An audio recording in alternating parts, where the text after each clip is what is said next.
Ya, Assalamualaikum warahmatullahi wabarakatuh. Sebelumnya, perkenalkan namaku Zaki Syahada dari D4 M4C, program studi D4 Teknik Permesinan Kapal. Kali ini saya akan mempresentasikan hasil dari simulasi oscillating flow pas 3 silinder saya yang saya buat masuk ke PPT, yaitu slide berikutnya, lanjut di slide berikutnya, bisa dilihat. Untuk slide berikutnya itu masuk ke topik pembahasan. Untuk topik pembahasan ini ada deskripsi tugas, basis data, permodelan, mesh, kesimpulan, kondisi hasil simulasi, kondisi batas, serta kesimpulan. Lanjut ke slide berikutnya.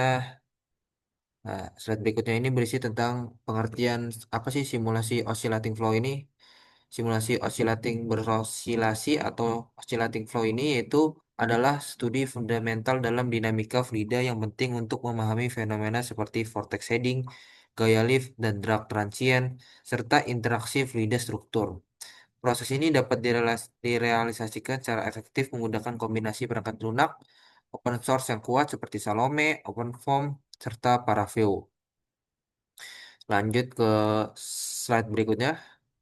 Nah, berikut ini basis data simulasi yang saya buat dari menggunakan aplikasi Salome dengan NRP 71, sudut kemiringan 90, jarak pusat silinder dengan pusat koordinat 1,6 D, untuk diameter silinder 1 dengan jari-jari berarti 0,5, untuk kecepatan aliran sumbu X1, untuk kecepatan aliran sumbu Y sama dengan 0, dan untuk kecepatan aliran sumbu Z sama dengan 0. Untuk dimensi dari kotak tersebut yaitu untuk lebarnya 35 D, untuk tebalnya 1 D, dan untuk tingginya 20 D. Masuk ke slide berikutnya. Berikut tahapan pengerjaan untuk pengerjaan yang pertama ada Salome untuk membuat geometri dan meshing. Yang kedua ada OpenFOAM untuk pemilihan solver dan pengaturan kondisi batas melalui Notepad. Yang ketiga, Paraview merender aliran atau visualisasi aliran, kontur, kecepatan, streamline, dan animasi. Masuk ke slide berikutnya.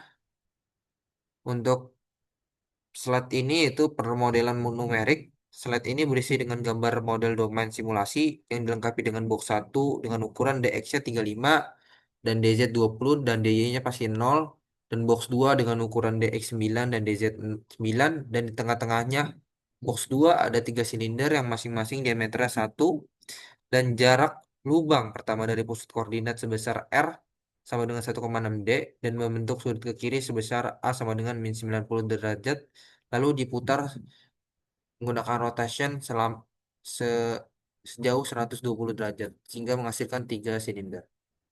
Ya, masuk ke slide berikutnya. Berikut desain dan meshing yang saya menggunakan aplikasi Salome. Pertama, saya menggambar box terlebih dahulu dengan sesuai ukuran dua box, box satu dan box 2. Bisa dilihat ukurannya. Masuk ke slide berikutnya. Lalu saya translasi kedua box berikut untuk supaya di titik tengah dua-duanya. Lanjut slide berikutnya. Lalu saya membuat silinder satu di titik tengah. Lalu saya translasi ke atas serta ke kiri serta maju untuk supaya kepotong nanti. Saya menggunakan box satu dan 2 juga. Lalu setelah itu silinder yang tadi satu kita copy rotation sejauh 120 hingga menghasilkan 3 silinder. Lalu masuk ke cut.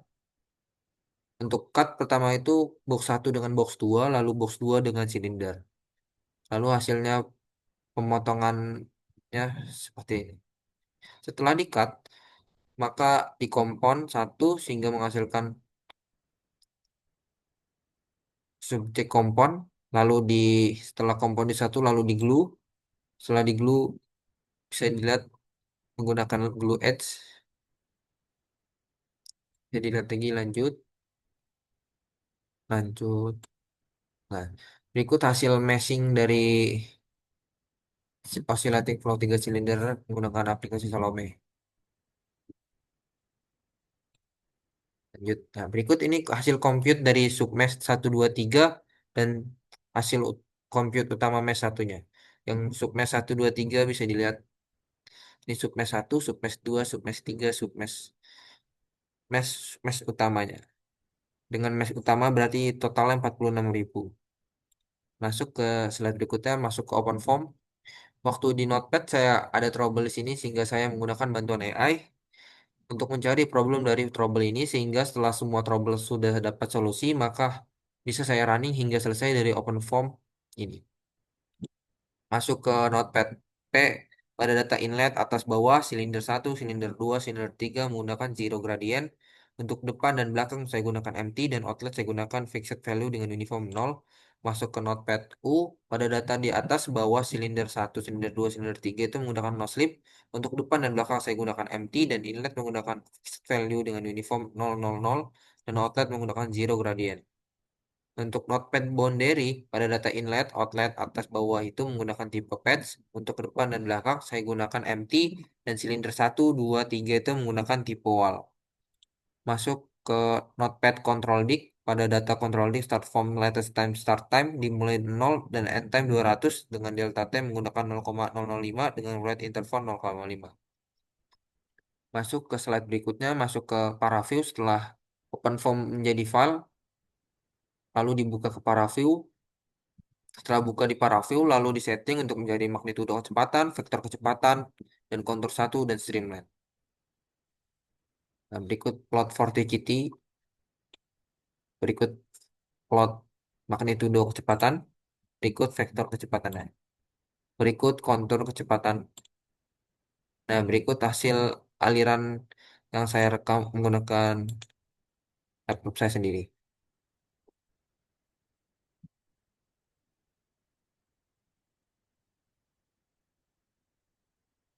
Nah, ini berikut aliran video lengkapnya menggunakan laptop saya sendiri juga, tapi menggunakan aplikasi bawaan merekamnya.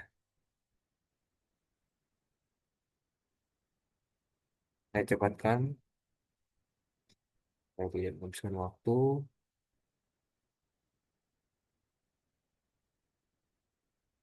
Nah, ini grafik hubungan koefisien drag terhadap wall.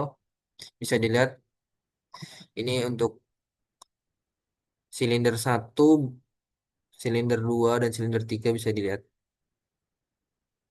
Masuk ke slide berikutnya, ini grafik hubungan koefisien lift terhadap terhadap waktu.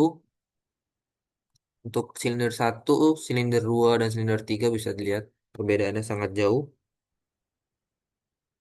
Nah, berikut hasil root mean antara square CD silinder dan koefisien drag dan koefisien lift pada waktu 100 sampai 200 detik. Untuk nilai yang terbesar berada di untuk koefisien drag yang terbesar berada di silinder 2, terkecilnya berada di silinder 1. Untuk koefisien lift yang terbesar berada di silinder 3 dan koefisien lift yang terkecil berada di silinder 1. Masuk ke kesimpulan. Secara kesimpulan, secara umum, urutan silinder yang menerima gaya terbesar hingga terkecil baik untuk lift maupun drag adalah silinder terdepan, sehingga silinder tengah dan terakhir namun variasi dalam jarak antar silinder dan konfigurasi susunan, misalnya tandem atau set by set, dapat mempengaruhi distribusi gaya ini. Silinder yang berada di depan biasanya memiliki koefisien gaya terbesar karena mereka menghadapi aliran fluida langsung tanpa gangguan dari silinder lainnya. Aliran fluida yang mengenai silinder depan menyebabkan tekanan yang lebih tinggi dan gaya hambat yang lebih besar.